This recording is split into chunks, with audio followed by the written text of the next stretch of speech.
Hello, ഇന്ന് എൻ്റെ ഒരു ഈവനിങ് ഡേ നോക്കിയാലോ. അപ്പോൾ ഇന്ന് എൻ്റെ ഹെയർ വാഷ് ഡേയും കൂടിയാണ് കേട്ടോ. അപ്പോൾ ഞാൻ സ്കാൽപ്പിലൊക്കെ നന്നായിട്ട് ഹെയർ ഓയിലൊക്കെ അപ്ലൈ ചെയ്തിരിക്കുകയാണ്. അതിനുശേഷം കുറച്ച് ഒതുക്കാനൊക്കെ ഉണ്ടായിരുന്നു. അതൊക്കെ കഴിഞ്ഞപ്പോഴത്തേനും നമ്മളെ ചായ കുടിക്കേണ്ട സമയമായിട്ടുണ്ടായിരുന്നു കേട്ടോ. അപ്പോൾ ഇന്ന് അവിലായിരുന്നു. അവിലും ചായയും കൂടി കുടിച്ചിട്ടുണ്ടായിരുന്നു. പിന്നെ ഉണ്ടല്ലോ, എൻ്റെ റൂമിൽ ചെടി ഇട്ടിട്ടുണ്ടായിരുന്ന ഒരു ബോട്ടിലാണ് കേട്ടോ ഇത്. ചെടിയൊക്കെ നാശമായിട്ടുണ്ടായിരുന്നു, ബോട്ടിലൊക്കെ ആകെ വൃത്തികേടായിട്ട് കേട്ടോ. അതൊക്കെ ക്ലീൻ ആക്കി അതിൽ എക്സ്ട്രാ വേറെ ചെടി വെക്കാമെന്ന് വിചാരിച്ചു.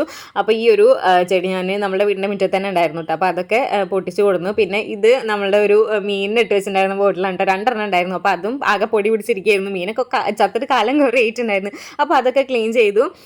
ഇങ്ങനെ ആ ബോട്ടിൽ അതിൻ്റെ ഉള്ളിലേക്ക് ഇങ്ങനെ ഇറക്കി വെച്ചിട്ട് കുറച്ച് സ്റ്റോണൊക്കെ വെച്ചിട്ടുണ്ടായിരുന്നു. അപ്പോൾ 2 ബോട്ടിലുണ്ടായിരുന്നു. അപ്പോൾ രണ്ടും ക്ലീൻ ചെയ്തിട്ട് അതേപോലെ ആക്കി വെച്ചിട്ടുണ്ട്. പിന്നെ ഇതേപോലത്തെ ഒരു ഗ്ലാസ് ഉണ്ടായിരുന്നു കേട്ടോ. അതിലും ഞാൻ കുറച്ച് സ്റ്റോണൊക്കെ വെച്ചിട്ട് കുറച്ചൊരു ഭംഗിക്ക് അതും വെക്കാമല്ലോ എന്ന് വിചാരിച്ചിട്ട് അങ്ങനെ 2 ഉണ്ടായിരുന്നു, അതും കൂടിയും വെച്ചു. അങ്ങനെ ഞാൻ ജസ്റ്റ് അതൊക്കെ ഒന്ന് അറേഞ്ച് ചെയ്ത് വെച്ചു. അപ്പോൾ ഇത് എങ്ങനെയുണ്ട്, നിങ്ങൾക്ക് ഇഷ്ടമായില്ല എന്നുള്ളത് എന്തായാലും കമൻറ്റ് ചെയ്യാൻ മറക്കരുത് കേട്ടോ. പിന്നെ നമ്മുടെ ചാനൽ സബ്സ്ക്രൈബ് ചെയ്യാൻ മറക്കല്ലേ.